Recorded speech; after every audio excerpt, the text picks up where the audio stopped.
Master P says drugs killed a lot of our great ones as urges music industry to focus on prevention. DMX is an icon, and I just hate that we have to wait till something happens to one of these guys, or to one of us, before everybody really starts saying how much they care. Master P said this, asking the music industry to better support artists who may be battling with substance abuse. The hitmaker, Percy Miller, 50, expressed his concerns to TMZ after DMX was hospitalized on Friday following a heart attack he suffered at his home around 11 p.m. that night. It remains unclear whether the medical emergency was triggered by a drug overdose. The Grammy Award-nominated rap star, born Earl Simmons, also 50, who has been open about his battles with substance abuse, is still a patient at White Plains Hospital in New York, where he was resuscitated and placed on life support last week. DMX is an icon, and I just hate that we have to wait till something happens to one of these guys, or to one of us, before everybody really starts saying how much they care and they love you, Master P told the outlet. We have to figure out how to prevent that, added this star. Drugs done killed a lot of our great ones, and sent a lot of them to prison, and I'm praying for DMX and his family. I hope that people start celebrating these icons while they're alive, Master P explained. Imagine all the stuff we could have prevented for DMX, to help him. There will never be another DMX, he's one of a kind, Master P said. I feel like hip-hop needs some type of union, Master P emphasized. The NBA has it. We have to ask ourselves what happens when a guy falls off. After he done sold millions of records, even a female. What happens? Think about it. In the NBA, when they're done playing basketball, they go to SportsCenter, they can sit around, but where do hip-hop stars go?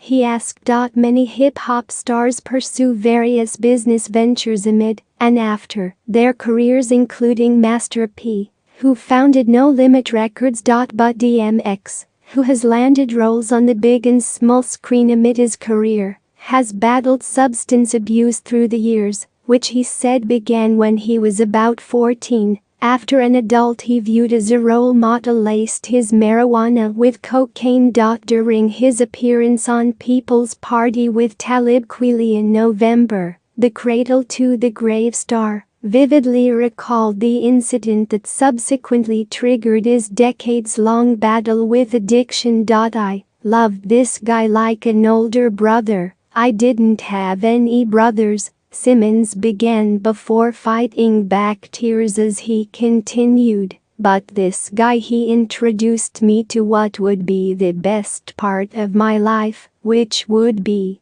the rap, but he also introduced me to drugs.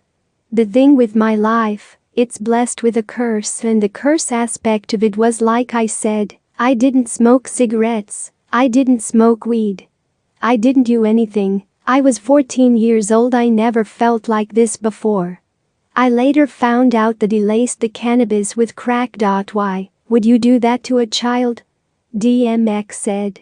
He was like 30, and he knew how I looked up to him. Why would you do that? Somebody who looks up to you. On Wednesday, the hitmaker was set to undergo a series of tests to determine his level of brain function and activity, following the heart attack he suffered last week.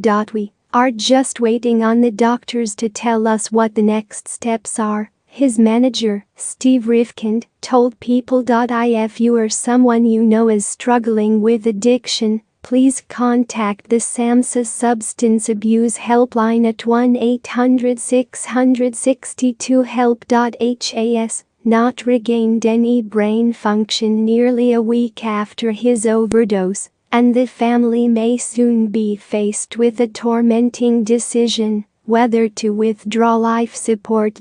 Sources with direct knowledge tell TMZ the battery of tests performed on Wednesday showed no improvement in brain activity since he was rushed to the hospital, after suffering the odd late Friday night.